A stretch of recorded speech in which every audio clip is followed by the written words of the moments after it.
Okay. A ruling yesterday by a New York State judge that Donald Trump had committed fraud by inflating the value of his real estate holdings goes to the heart of the identity that made him a national figure and launched his political career. By effectively branding him a cheat, the decision undermined Trump's relentlessly promoted narrative of himself as a master of the business world. The former president will be making a campaign stop today in Michigan amid the United Automobile Workers strike, as former President Trump signed executive orders that undid long-lasting protections for 2 million unionized federal workers, including making it easier to fire and discipline government employees. His appointees demoted the senior civil servants who resolve most labor cases, but Donald Trump is still trying to position himself as the candidate that will do the most for union workers. Although he said if reelected, he will fire thousands of federal workers whom he considered to be a part of a deep state. Well, after 148 days on strike, television and movie writers will begin returning to work tomorrow. The Writers Guild of America, which represents 11,500 screenwriters, said that 3 internal boards had voted unanimously to end the strike and send a tentative contract with entertainment companies to its members for ratification. The voting will start on Monday and end on October 9th. Hospitality workers in Las Vegas have voted overwhelmingly to authorize a strike against major resorts along the Strip, a critical step towards a walkout. The locals, which are affiliated with the union Unite Here, have been in negotiations with the resorts since April over demands that include higher wages, more safety protections, and stronger recall rights so that workers have more ability to return to their jobs during a pandemic or an economic crisis. Senator Bob Menendez and his wife, Nadine, were in federal court in Manhattan this morning. Both have been charged in what federal prosecutors say was a years-long bribery scheme. The scheme involved payments by three businessmen to Senator Menendez and his wife in exchange for the senator's efforts to direct federal aid and weapons sales to Egypt. Both Senator Menendez and his wife pled not guilty, and we know Senator Menendez is defiant and resisting calls from his fellow Democrats to step down and resign his position as a U.S. Senator. Well, tonight, 7 Republican presidential hopefuls and none named Donald J. Trump will gather at the Ronald Reagan Presidential Library in Simi Valley, California, with the task of trying to secure not the first place, but the second place in the Republican Party's nominating race, and the ultimate mission of actually challenging the frontrunner, Donald Trump. The question everyone will be asking tonight is, will any candidate challenge Trump and his latest string of legal issues? Will Vivek Ramaswamy steal the show again? Will Ron DeSantis be more aggressive, particularly given how his campaign has been tanking? And will Nikki Haley keep her momentum going? And lastly, in a surge of legal briefs this week, frustrated leaders from across the political spectrum, including the liberal governor of California and right-wing state legislators in Arizona, charged that homeless encampments were turning their public spaces into pits of squalor. And these diverse lawmakers asked the Supreme Court to revisit lower court decisions that said that basically they could not move or remove encampments. These lawmakers say that these lower court decisions have hobbled their ability to bring these camps under control. You are listening and watching Areva Martin in real time, and I'm your host, Areva Martin. This is your one-stop destination for today's trending news, expert analysis, and my unfiltered opinions. In this hour, I'm joined by 2 brilliant contributors, Douglas Flowe. He is a professor at Washington University in my hometown of St. Louis, and he is the author of Uncontrollable Blackness. Also in this hour, Isaac Wilson is here. He is a Democratic strategist and chair of the Democratic Party of Florence County, South Carolina. And you know what we do in hour two? We go deep, we dig behind those headlines, and we bring you some of the biggest stories that people are talking about. Stories that garner big headlines and stories that have big impact. Today, we are talking about America's workers. It seems like every time you pick up a newspaper or turn on television, there is notification of a strike. From Hollywood, film and TV writers, to actors, to auto workers in Michigan, and now casino workers in Las Vegas, America's workers are telling corporate elites that it's time to pay up, or else they are prepared to shut down some of America's most storied companies. Today, we're going to be asking what's driving these workers to grab these bullhorns and take to the picket lines. What are their demands, and why are some corporate executives saying that workers are being greedy? And we're going to ask some experts, how successful are these strike efforts? Is it moving the needle with respect to wages and benefits for America's employees? But before I bring on my guests, here's what I'm thinking about in real time. I want to extend my deepest condolences to the family of Nelson Mandela. Zuleka Mandela, the granddaughter of the iconic, the legendary Nelson Mandela, died this week of cancer. This young woman, vibrant young woman, was only 43 years old. Her death was confirmed on Instagram and in a statement shared by the family's spokesperson. Zuleka was first diagnosed with breast cancer at 32 and had been in remission when her cancer resurfaced last year. She had been receiving treatment for metastatic cancer in her spinal cord, her liver, her hip, her lung, and even her ribs. She was such a brave soul. She documented her journey and all of the pain and suffering that she experienced as a cancer patient. She did it on her Instagram page. She shared it with the world. She even developed the hashtag terminally free and started a series where she aimed to remind her followers that within us all lies a power to fight for continuance, albeit terminal cancer. Zuleka also launched a YouTube series under the same name. She was an outspoken advocate for issues beyond cancer. This young woman suffered a lot of grief in her 4 decades on this earth. She lost her 13-year-old daughter in a car accident in 2010. At that point, she became an advocate for road safety. And she has also been very, very open about her past struggles with depression. She also shared with her followers on social media her history of sexual abuse as a child.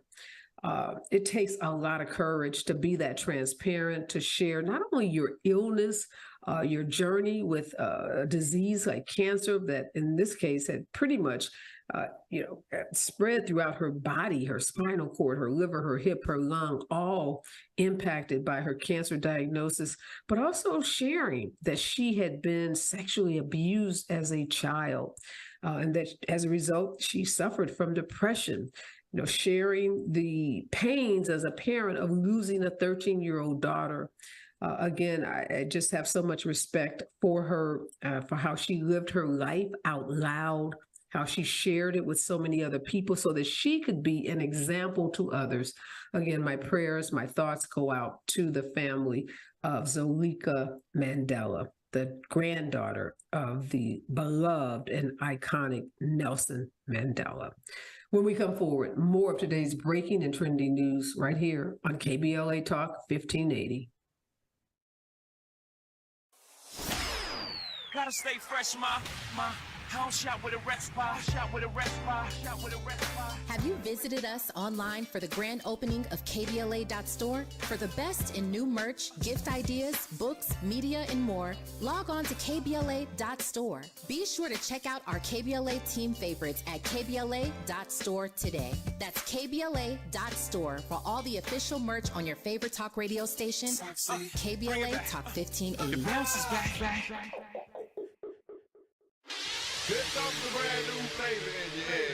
Race, social justice, sports, politics, art, music, culture. We do it all on the D.L. Hughley Afternoon Show. If you're not tuning in, then you are definitely missing out. It's the D.L. Hughley Afternoon Show, weekdays from 2 to 4 only on unapologetically progressive KBLA Talk 1580. Like a brand new flavor in your ear. This is a rather bold pronouncement, but we think we can back it up.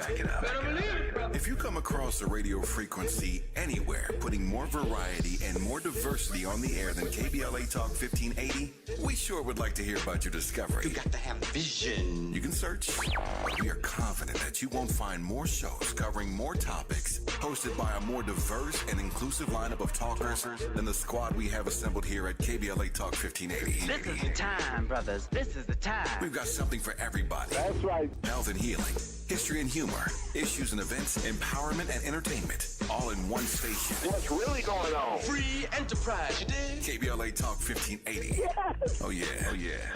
We got a lot to talk about. King Kong ain't got on me. If you're not listening to Tavis Smiley weekday mornings on KBLA Talk 1580, you're missing out. Everybody wants to talk to Tavis. That's one reason, by the way, why I'm so thrilled to have this conversation with you today. The three people I always most hoped would interview me were Phil Donahue, Studs Terkel, and Tavis Smiley. Donahue's retired, Terkel's deceased, so this is a real thrill for me. And the reason why I have such respect for what you do is you have a historically informed conversation of depth and detail. Be sure to tune in to Tavis Smiley weekday mornings, 9 a.m. to 12 noon on your unapologetically progressive radio station, KBLA Talk 1580. KBLA Talk 1580. Is the pen mightier than the sword? They say the pen is mightier than the sword.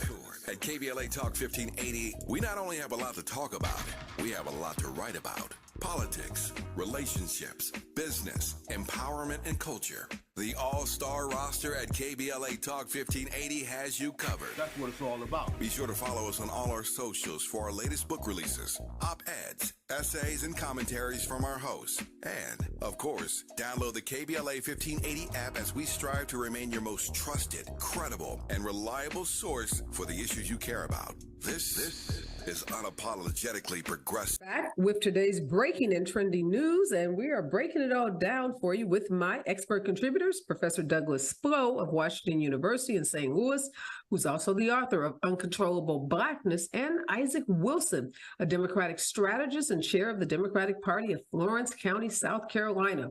Welcome back, gentlemen. I want to remind you of something that I'm sure you are always cognizant of, or perhaps you've forgotten it, I'm not sure. But a year ago, Letitia James, who's the Attorney General for the state of New York, she filed a lawsuit accusing Donald Trump of persistently overvaluing his assets to receive favorable deals on debt and insurance. In some years, the overvaluation was as much as $2.2 billion. And by filing this lawsuit, Letitia James sought to hold Mr. Trump accountable, and she also sought to cancel the business certificates that allowed his entities to operate in New York, and she wanted to permanently bar Trump from running any company in the state of New York. Well, on Monday, a judge issued an order that pretty much gives Attorney General James everything she asked for. And the lawyers for Donald Trump were in court again this morning trying to digest and make sense, Professor Flowe, of the sweeping, unprecedented nature of a ruling by a court basically saying that Donald Trump is a fraud and that this billionaire persona is, fake news. Help us understand how significant this recent, not the only, but the most recent court ruling is as it relates to Donald Trump. Yeah, I'm not surprised. I don't think anyone is. This whole idea of Trump as a major mogul, a billionaire, went away back when Trump casino rotted away on the Atlantic City Pier. He used to talk about that casino as a success right before it actually shut down. So this in some ways is old news. He cemented this image of himself back when he was on the TV show, The Apprentice. But since then, we've seen him talk about his taxes. We've seen him bragging about finding ways to reduce the amount of money he pays to the IRS. We've already come to understand him as a person who inflates his importance, the numbers of people at the rallies that he has, and obviously his fortune for the purpose of trying to remain or appear consequential. So I think this is just another confirmation of something that we've already known about him. I know we knew it, Professor Flowe, but I think we can't lose sight of how consequential a man that is running for president, who has been president, who already ran the biggest scam on the American people that's possible to even imagine, is now running again, is the front runner. You have one judge in New York has already determined that he is a rapist, that he raped E. Jean Carroll. Now another judge says, we don't need a trial. The papers are clear. The record is clear. You are a cheat. You are a defrauder. You have defrauded financial institutions for decades, insurance companies. So we got 4 times indicted, 2 times impeached, deemed a fraud, and deemed a rapist. Isaac, Donald Trump has normalized his conduct so much that I think we are numb. But could you, Democratic strategy, you've been in politics a long time, could you ever imagine someone with that resume being the front runner of any party? And tell my friends who are politicos that this just isn't the America that the school taught me about. This isn't the America that my mentors like James Clyburn and Jamie Harrison and Crystal Spain, they didn't talk about this America. We talked about honor and we talked about respect. We talked about doing right by others, doing right by their American people and what really is a public servant. And Donald Trump took America's hand and he walked them straight into a fire and it's still burning down. And the Republican Party, if they get the White House again and allow this man to be their leader, we're going to be in a mess, and he's going to sell our democracy, everything that we hold dear. He's going to sell that to Putin, and we won't be able to get that back once he puts it in turmoil. So a person like this, no, we never imagined it. And a sniff of hope in me says that when they get to the voting booth, when they get to the primaries, that they're going to do a flip on him or something, and it's going to be a coup, and he's not going to be the nominee. But as for now, 42%, 47% of the party says they're riding with him. And so we have to pay attention to that. You know, I'm thinking, Professor Flowe, about police officers and other jobs where you have to do a credit. They do a credit check. They check your background because they want to know if you have substantial debt. Because if you have substantial debt, you might be more prone to engage in some kind of illicit activity. So Isaac said if he gets back the seat of the White House, he's going to sell the country. And there is good reason to believe that because the man is going to be, he already is, just swimming in a sea of debt. The millions, and people get shocked when I tell them Donald Trump's legal bills could literally be in excess of $10 million a month. The kinds of lawyers that he's hiring, the kinds of firms that these lawyers work at, they're charging $1,000, $1,500, sometimes maybe even $1,800 to $2,000 for 1 hour of work. So, I mean, you could just do the math. He has lawsuits in pretty much every state across this country. So the debt is just piling up. So how do we get people to recognize, like you wouldn't hire, a police officer that is in a ton of debt or other jobs where you have to have good credit? This guy's credit is horrible, and he is looking for ways to, restore all the money that he has lost and restore this fake narrative about him being a billionaire that has just been shattered by this New York judge. Yeah, so I have to admit, I mean, first of all, I agree with both of you, and I have to admit, my answer came from the numbness that you just talked about. It's really insane. I don't know if people will get it, right? I mean, as you said, this is disintegrating that mythology, or it should be disintegrating that aura of billionaire status surrounding him that helped him into the White House in the first place. The question is, and just as Isaac was saying, we live in a different place now. We live in a place where people don't necessarily always look at the facts that they see right in front of them. They look at the facts that they would like to see, whether they're there or not.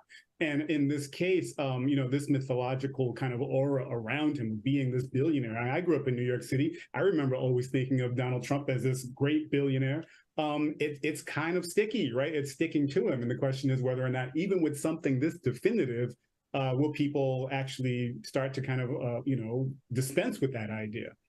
And I think it's important that we talk about what Donald Trump has been accused of and really put it in the context of what happens in everyday life. If you or I or anyone else we know walks into a bank and fills out an application for a loan, home loan, car loan, and we inflate, we lie, we exaggerate our income, we lie and make our debt smaller than what it is. We don't tell them about our credit card debt. We don't tell them about other loans that we have. And we sign our name to that application for that loan. We have committed a federal offense. That is a federal offense to lie to a financial institution for purposes of securing a loan. Donald Trump's lawyers were in court saying, oh, no harm, no foul. These banks made money. He paid the loans back. Whether his apartment in New York was 10,000 or 11,000 square feet or the 33,000 square feet he lied on applications to get loans, doesn't matter. Determining square feet is subjective. No, it's not. There are ways that you measure, the size of a room, the size of a home. There's not a lot of subjectivity in that. But I think what's so galling to me about this is I know everyday people who have been prosecuted for lying on federal documents, lying on documents submitted to federal institutions. And Donald Trump's lawyers walked into court with this brazen attitude that as long as the banks, they're not victims, they don't care. Why do you care, court? And the court, I am just so proud of these district courts for holding the line. I mean, this judge blasted Trump's lawyers for making frivolous arguments. He fined them for repeatedly making the same arguments that he had already said were null and void. And Isaac, I think American people need to realize Donald Trump has gotten favor that none of us, and I still don't know why Alvin Bragg didn't file this as a criminal case, because the fraud is so glaring that the judge said we don't even need a trial. I mean, and I can tell you this is a summary judgment motion where you show all your documents, and basically the court on the face of the evidence can make this kind of determination. Is very rare, rarely happens, but that's how glaring this man's fraud is, Isaac. Yeah, it's frightening that he could still go out and probably get a loan. That's the other thing about it. He can go out and probably get another loan from another bank, being that he has all this going on. But that just goes to show you that Black people in America are not just having this stuff come out of thin air, that there's two different justice systems, that there's two different lanes of life that you live here, whether you're white or Black in America. This right here is a blatant look at it in real time. And so Donald Trump is going to keep on walking that line until he's shut down. That judge shut him down today. And I put it in the same token, if you're going to go after these people with these fake PPP loans and go after these people that got all these fake businesses, well, Donald Trump has a mountain of them, and he took way more money than they can ever take. So if you're going to go after them and prosecute them, then why aren't you prosecuting Donald Trump? So that two justice system thing, it just doesn't work in America anymore, and you're just in the face of the American people with that. I mean, you're absolutely right. There are so many crimes, both state crimes And where's the DOJ on this? Yeah. Again, if you or I inflated our income to get a loan, we would be held accountable. And this is what else he did, which is, again, I tell my clients this all the time. He then reduced the value of his assets in order to pay less taxes. So you have a house that's worth $100,000, or you have income of $100,000, you got to pay your taxes on $100,000 to get a loan. You say, no, that house is worth $500,000, so I can, show or create fake equity to get the loan. And now when it's time to pay taxes, well, that house is really worth about 50 grand. I mean, it's so galling that he has been allowed to get away with this. And this is not the first. This did not happen recently. This has been a pattern of conduct that he has been allowed to get away with. And I just say, bring it on. I mean, we could not have imagined, Professor, going into this year. We knew about January 6th. There were likely to be consequences for that. I don't think anyone could have imagined that Donald Trump would be facing the kind of legal jeopardy. And even though he is still the front runner now, I am more encouraged than ever that there is no way that he is going to be the next president of the United States. I think it's too much. I mean, at some point, if you keep beating this drum hard enough and long enough, I think people are going to start to get it, Professor Flowe. Am I just being naively optimistic? No, I don't think you're being naive at all. This is why the whole conversation we're having right now is the reason why people call him Teflon Don, right? But even Teflon starts to wear thin at some point, right? And we're talking about all of these indictments. We're conditioned by him and by the reality of his presidency and before and after things he's done and things he's gotten away with. We're conditioned to feel like, oh, he's going to wiggle his way out of this somehow or another. But with all of these indictments, I think the game is starting to wear thin. I think that we might be seeing some real consequences here. Whether or not people will accept it, what happens next, that's all up in the air. But I think it's starting to wear thin for him. Yeah, we're going to see what happens tonight on that debate stage. If any of these Republican nominees have the courage to call Donald Trump out and to say they cannot support him, they can't support his conduct and his actions. And Isaac, when the ads start to roll in next year and all of these negative attack ads on Donald Trump, I think that's when we're going to start to see some turns in the polling that will start to show cracks in Donald Trump's continued fraud that he's been perpetrating against the American people. When we come forward, we're going to talk about that debate tonight. Who's likely to win and who's likely to be a loser in the Republican second debate right here in California happening this evening. Stay with us, KBLA Talk 1580. Follow the leader. KBLA Talk 1580. Follow the leader. Be sure to follow us on Instagram at KBLA 1580. Follow the leader. Are you ready? The station leading the way with exclusive interviews, Follow the leader. stimulating conversation, and intellectual discourse that empowers, enlightens, and informs. Follow the leader. Follow the leader at KBLA 1580. We've got a lot to talk about. Keep following the leader.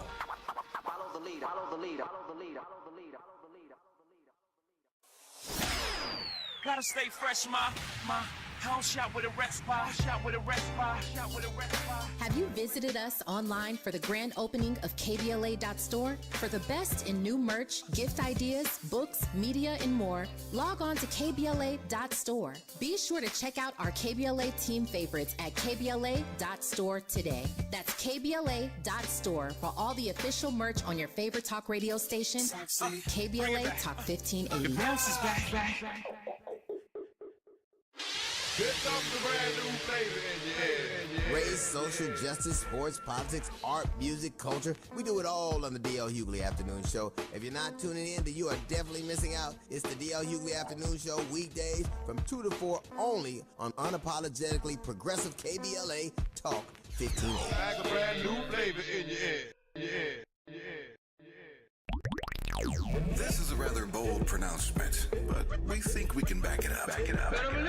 If you come across a radio frequency anywhere putting more variety and more diversity on the air than KBLA Talk 1580, we sure would like to hear about your discovery. You got to have vision. You can search, but we are confident that you won't find more shows covering more topics, hosted by a more diverse and inclusive lineup of talkers than the squad we have assembled here at KBLA Talk 1580. This is the time, brothers. This is the time. We've got something for everybody. That's right. Health and healing, history and humor, issues and events, empowerment and entertainment, all in one station. What's really going on? Free enterprise, you dig? KBLA Talk 1580. Yes. Oh yeah.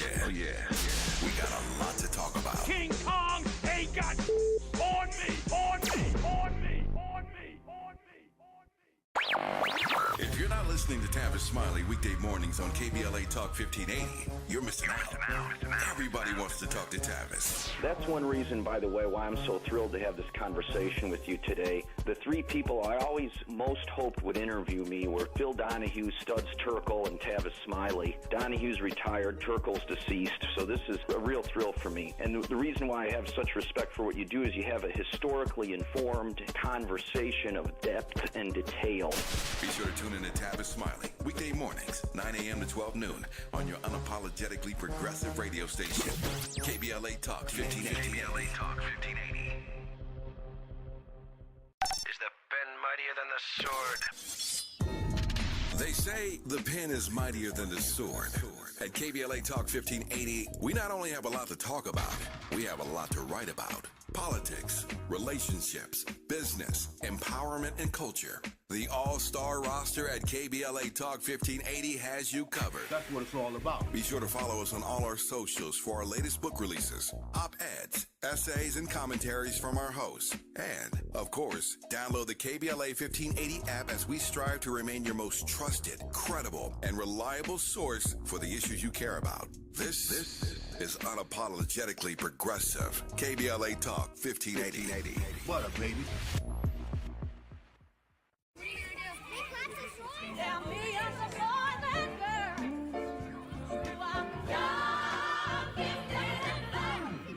I'm young, gifted, and black.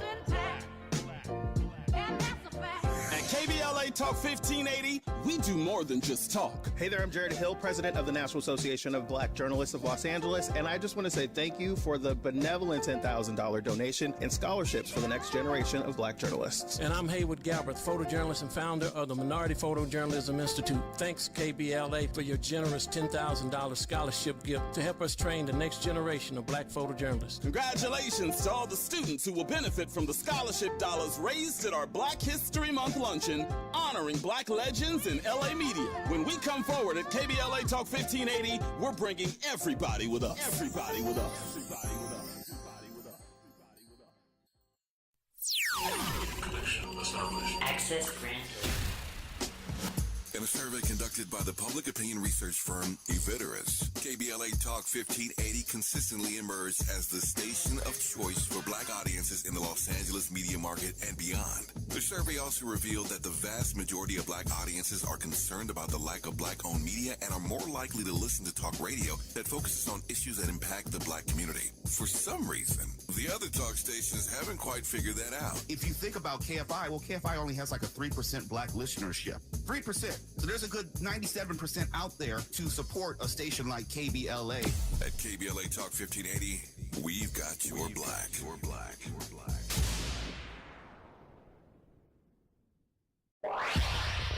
Follow the leader. KBLA Talk 1580. Follow the leader.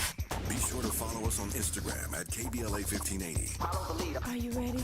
The station leading the way with exclusive interviews, Follow the leader. stimulating conversation, and intellectual discourse that empowers, enlightens, and informs. Follow the leader. Follow the leader at KBLA 1580. We've got a lot to talk about. Keep following the leader. Follow the leader. Follow the leader. Follow the leader. Follow the leader. Follow the leader.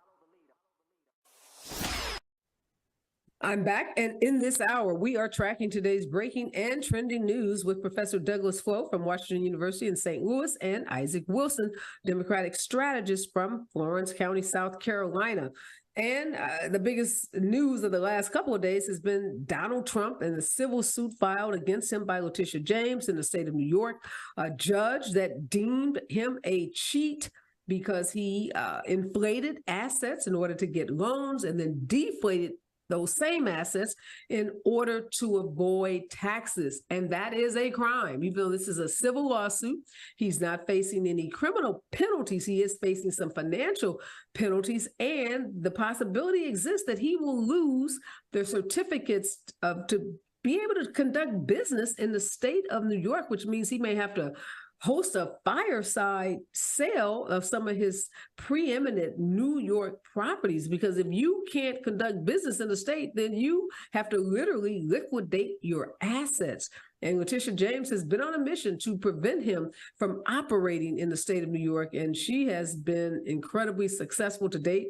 Trial is supposed to start Monday. Trump's lawyers were in court today asking the judge, well, why do we need to go to trial on Monday since you've already made pretty much every decision about this case? So we'll see what, if anything, is left in this case to proceed to trial on Monday. This part of the trial was supposed to be on damages only, not liability, because the judge has already determined Trump is liable. Now, that brings me to tonight, Isaac. On the stage, 7 Republicans vying, as I said in my opening, to be number 2.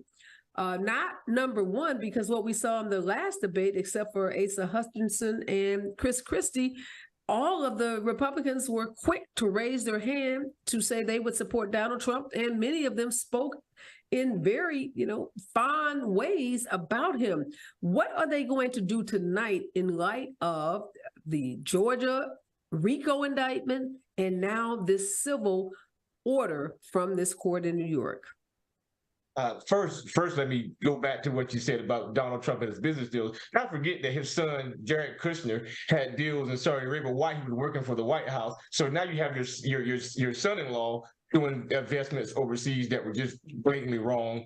And then now you got him who's in court for that as well. So it's just all shady with Donald Trump and his family. But tonight, you're right. They're fighting for the number 2 spot. And some of them, they raised their hands. Most of them raised their hand because they know that they're fighting to get a spot to be VP, because we know that Donald Trump is only going to be able to serve probably another 4 years if he's elected. And they're probably going to be that front runner for their party. So that's why they're eyeing for that seat. And so they dare not mess with Donald Trump's, MAGA clan that is out there, and they're going to vote for whoever is supporting him. And when you don't support him, we send you packing, and we pretty much end your career. So they're fighting for it tonight. I think you'll have people like Nikki Haley be very strong tonight. You'll have Tim Scott be very strong tonight. But when you say strong, Isaac, what do you mean strong on what issues?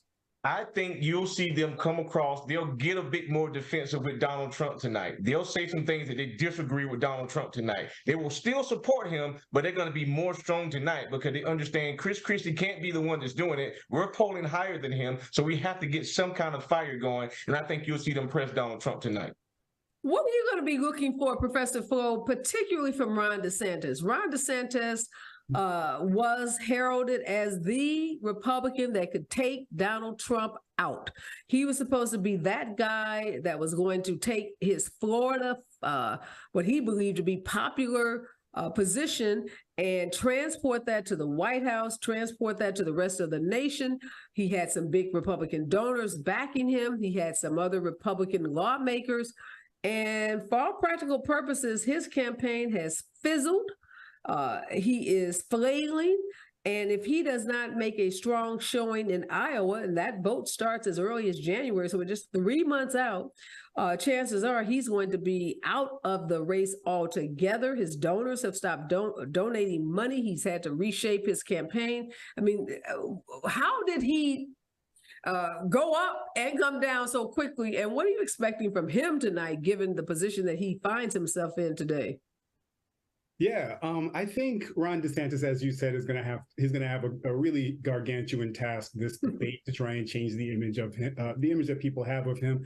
There's this whole theory in presidential politics about Bugs Bunny and Elmer Fudd, that says that the presidential candidate who seems to be enjoying the race, who seems to be a bit more whimsical and cool like Bugs Bunny, is often the winner. And, this is versus Elmer Fudd, whose character is often more like, taking things seriously, a little bit stiffer, a little bit, less cool.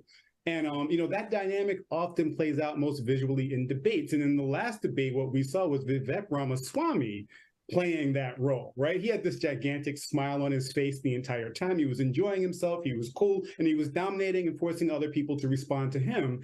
Ron DeSantis is going to have to, if he, he needs to pull himself out of that Elmer Fudd role, right? And that's going to be the big task for this debate, and not only for Ron DeSantis, but for everyone else, right? I mean, Ramaswamy really did play the role of the person who had control and who felt natural there. So everyone's going to be trying to do the same thing. Donald Trump, on the other hand, I think he's kind of losing that Bugs Bunny cool, right? I mean, most of his campaign, the first one and this one, he's been able to kind of play this like footloose kind of guy who makes jokes and says funny things, but that's starting to crack, right? Like I said earlier, the Teflon's starting to rub off, and you can kind of see this angry kind of stiff and Elmer Fudd-like person underneath. I think the debate is going to be filled with people on the stage trying to redefine themselves. I'm going to be watching Ramaswamy to see if he's able to get people to respond to him again, which if they do that, that would be a really big mistake for the rest of the GOP candidates. Well, what about the VP, Isaac? Nobody's talking about Mike Pence. In some ways, he's been vindicated with this RICO indictment of 19 people in Georgia. So what do you expect from Mike Pence, the former president? Expect the same thing, just to be over in the corner, just talking a whole bunch of nothing.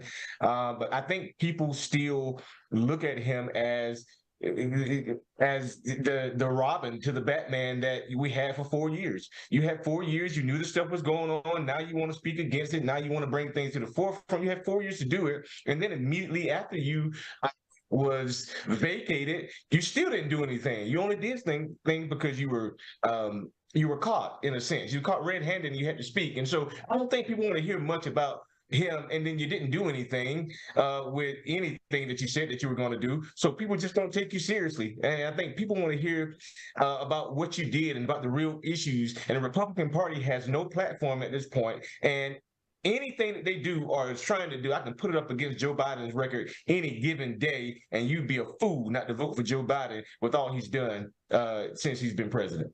It's interesting, Professor Flowe, Cassie Hutchinson, young woman, 26 years old, right-hand, person to Mark Meadows, the chief of staff for Donald Trump during the insurrection, has a new book out.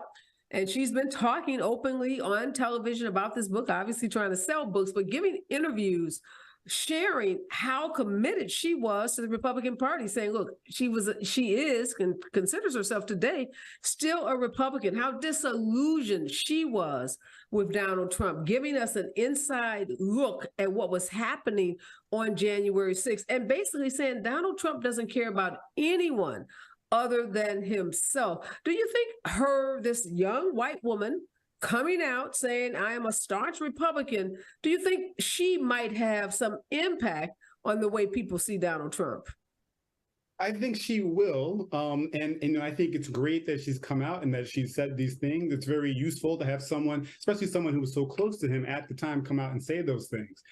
Period, paragraph, indentation. The other thing I'd like to say is that, I'm kind of like, when I heard her talking about this, I'm like, join the club, right? I mean, we all understood this long, but like, what was she thinking up into the Okay, Professor Flowe, I was thinking that too, but then I realized, girl, she was 24 years old. First of all, I don't even know how she got that job, that level of responsibility. So I cut her a little slack when I realized they brought this very impressionable young woman there so that she would be very, malleable. So let's give her a little grace. Definitely give her credit. Definitely give her credit. I guess the larger point is less about her and more about people who are starting to come to realization around January 6th about what was going on with President Trump, right? I just used her as a way to make this larger point. When people were outraged by January 6th, what were they thinking in the 3-4 years before that? I mean, what were they not seeing that made it so that was the moment that they've come to conclude that there's something going on with Trump?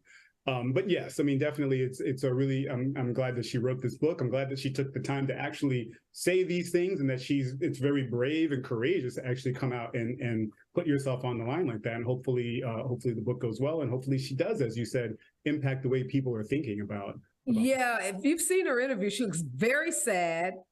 She talks about how her life has been turned upside down. She has to stay in. She has private security, and she was not a wealthy person. She's had to hire lawyers. I mean, her life has been literally destroyed. Her efforts to tell what she knows, I don't want to make her a bigger, I don't want to make her just some hero, but literally when you come out against the MAGA people, they come for you. I mean, they literally come for you. When we come forward, I don't want to speak lightly about that, but yes, definitely. Yeah, I mean, the broader point is just kind of like, it's taken people so long to kind of realize what's happening. No, yeah. Where have they been? What rock have they been living under? Absolutely. Great point. When we come forward, we got to talk about the Dems. We've been railing on the Republicans. Now we got Senator Bob, Menendez with gold bullion cubes and $500,000 in cash stuffed in pockets. What is that about? When we come forward, KBLA Talk 1580. Is the pen mightier than the sword? They say the pen is mightier than the sword.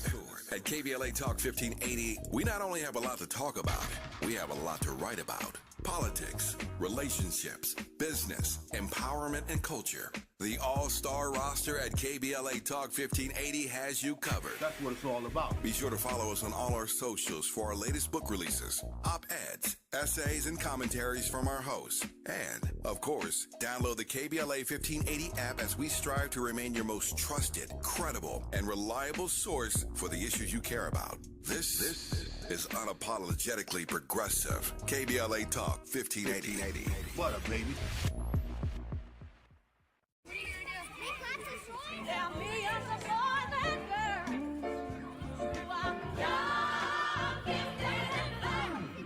I'm young, gifted, and black. At KBLA Talk 1580, we do more than just talk. Hey there, I'm Jared Hill, president of the National Association of Black Journalists of Los Angeles, and I just want to say thank you for the benevolent $10,000 donation and scholarships for the next generation of black journalists. And I'm Haywood Galbraith, photojournalist and founder of the Minority Photojournalism Institute. Thanks, KBLA, for your generous $10,000 scholarship gift to help us train the next generation of black photojournalists. Congratulations to all the students who will benefit from the scholarship dollars raised at our Black History Month luncheon, honoring black legends in LA media. When we come forward at KBLA Talk 1580, we're bringing everybody with us. Everybody with us. Everybody with us. Everybody with us. Connection established. Access granted. In a survey conducted by the public opinion research firm Eviderus, KBLA Talk 1580 consistently emerged as the station of choice for black audiences in the Los Angeles media market and beyond. The survey also revealed that the vast majority of black audiences are concerned about the lack of black-owned media and are more likely to listen to talk radio that focuses on issues that impact the black community. For some reason, the other talk stations haven't quite figured that out. If you think about KFI, well, KFI only has like a 3% black listenership. 3%. So there's a good 97% out there to support a station like KBLA. At KBLA Talk 1580, we've got your black. Your black. Your black.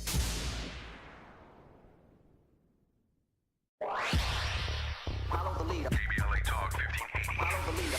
Be sure to follow us on Instagram at KBLA 1580. Follow the leader. Are you ready? The station leading the way with exclusive interviews, Follow the leader. stimulating conversation, and intellectual discourse that empowers, enlightens, and informs. Follow the leader. Follow the leader at KBLA 1580. We've got a lot to talk about. Keep following the leader. Follow the leader. Follow the leader. Follow the leader. Follow the leader. Follow the leader. Gotta stay fresh, my house shot with a rest bar, shot with a rest bar, shot with a rest bar. Have you visited us online for the grand opening of KBLA.store? For the best in new merch, gift ideas, books, media, and more, log on to KBLA. We are back, and this is our breaking and trending news hour, and I'm talking to my contributors about some of this really disturbing news. And in hour two, we are talking about strikes and how many American workers are taking to the picket lines to voice their displeasure with companies that somehow seem to think that it's okay for top executives to make millions and millions of dollars while paying their workers, in some cases, less than a living wage. What's driving some of these strikes that we're seeing from Michigan to California? Are workers getting what they deserve? And what impact might this have on the 2024 presidential election? Joe Biden was in Michigan yesterday. Donald Trump is there today rather than being at the GOP debate. Both of them trying to woo union workers. So we're going to talk with some experts and someone who was a part of the writers' strike coming up in hour 2. But right now, we've got to talk about Senator Bob Menendez. He can't get a pass, Isaac. He's a Democrat from a Democratic state, New Jersey. He's done a lot to elevate Cuban Americans in elected office. He is a hero to a lot of Latino folks. They look up to him. He, broke a lot of barriers, but it just doesn't look good when you are engaged with businessmen, their text messages, their phone calls, there's cash in your house stuffed in pockets, and your explanation is that you're, Cuba, you're worried about your money being confiscated. That doesn't sound too smart. And you have these gold bars in your house. Your wife is driving a new Mercedes.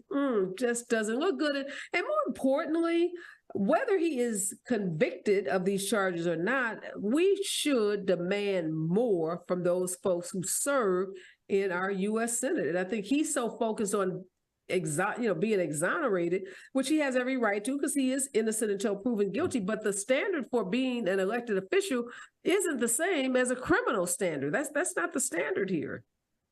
Yeah, he definitely has to be upheld to a different standard. And definitely, if we're going to hold Republicans to that standard, we need to do due diligence and do the same thing. We did it with Al Franken. Al Franken left the seat. And so we just have to be on top, and that's what we've set the tone for. Having money in your house with gold bars and stuff lined in jackets and clothes, and that just doesn't sit right. That smells foul. If you want to put you scared of your money being taken or whatever, do like everybody else do. Get an offshore account or whatever. I'd rather you have that than to have it in your house in like. It's nonsense. It's crazy. He has to leave for that and do due diligence to the people. I do want to touch real quickly, Professor Flowe, this issue of lawmakers from California to Arizona, both Democrats and Republicans, asking the courts to revisit some lower court decisions that basically they say hobble their ability to remove encampments. These states are saying that as a result of the pandemic, that encampments of people sleeping literally on the streets just exploded, and they don't have a lot of weapons in their arsenal to deal with them because there are laws that make it constitutional for people to sleep on the streets. So where do you think this goes? I feel like this is the sort of thing, we've seen especially this crisis happening in New York City with, a lot of immigrant populations coming up on buses and other types of transportation. I think this is the sort of thing that is going to have to be dealt with at the federal level, right? I mean, we have federal funding for the war on drugs. We need to have more increased federal funding to deal with issues of homelessness. I think one of the problems that we'll see coming out of this, or one that we might be able to focus on coming out of this issue, is that American cities are not designed to accommodate humans in public space. Homelessness should not be that much of a problem in our country, and that's definitely true. But putting that aside for a second, urban space is set up to protect and enumerate property, right? It's not set up to accommodate people just using it. It's set up to accommodate moneyed populations. And what we're seeing here is a failure of public urban space to make it so that even if we are dealing with a crisis like this, there are ways in which people can actually occupy that space safely until somehow that crisis is taken care of. During a crisis of homelessness or not, public areas of American cities are hostile to anything except transient pedestrianism. Yeah. And this is a really, really glaring example of that. The issue of homelessness is forcing us to think about that among other issues of inequality and urban design, et cetera. So I really think that this is something that the federal government's going to need to really address.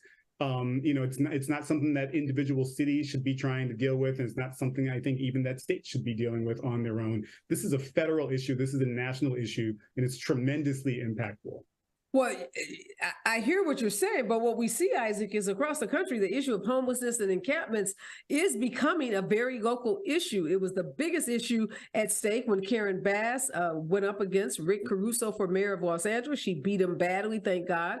But now London Breed in San Francisco has drawn a challenger, a very wealthy challenger who said he was walking down the street with his kid and saw some man urinating or doing something, naked, running across the street. And the whole issue of encampments and homeless people in San Francisco has become one of the biggest issues and a line of attack against Mayor London Breed. And she may find herself in a very tight race for mayor over what people have said, the dirty, filthy, dangerous streets of San Francisco. Yeah, it's been a problem for a long time. I went to LA 12 years ago and saw tents and things. People camped out on the roads. You go to DC, they camped out here in Florence, South Carolina. But we have to get that federal funding for that. And that's where I think the issue is having that funding to take care of the housing need and take care of these mom and pop kitchens that can serve these people, because it's only so many meals that these churches and things can give. It's only so many beds that these shelters can have. So we need some kind of permanent things that these people can go and come that federal dollars can pay for, state dollars can pay for. But on the other hand, there has to be some kind of regulation for it as well, to say, we gave you the housing, we gave you a space, but yet you decide to sleep on the street. There has to be something about that as well, because we do understand you can have all the help you can. So some people, they're going to choose to do what they want. And so you have to suffer the consequences on that end too. So it's a double-edged sword. Well, I'm just thinking ideologically, Republicans and Democrats are so far apart. Republicans want to shut down the government because they want to see substantial cuts in spending on the kinds of programs that we're all talking about. Right. And their solution would be to criminalize these people, put them in jail, cut off their benefits. Democrats want to provide the safety net and provide more support. And right now, with Republicans in control, even though slim control of the House, not much to expect in terms of additional funding from Republicans on this issue. Republicans wouldn't even fund COVID testing COVID shots so that we could get booster shots as a result of COVID. So go ahead, Dr. Flowe, you want to get in real quickly? Yeah, no, and I think what you're saying is really insightful. I mean, we saw what happens when homeless people are treated punitively in Rudy Giuliani's New York term in the 1990s, right? This is ultimately being used, as you said, this issue of homelessness as a visual aid by Republicans to talk about the problems of liberalism, right? Or the problems of what they like to think of as a nanny state. Of democratic cities and democratic states. In California, Exhibit A, 170,000 people in the streets of LA. I mean, unbelievable. In San Francisco as well. We are out of time. Great conversation. Always a pleasure to see both of you. Always a lot smarter from spending time together. Stay with us. Hour 2 coming up. And what's going on with all these strikes across the country. KBLA Talk 1580. Thanks, guys. If you're not listening to Tavis Smiley weekday mornings on KBLA Talk 1580, you're missing out. Everybody wants to talk to Tavis. That's one reason, by the way, why I'm so thrilled to have this conversation with you today. The three people I always most hoped would interview me were Phil Donahue,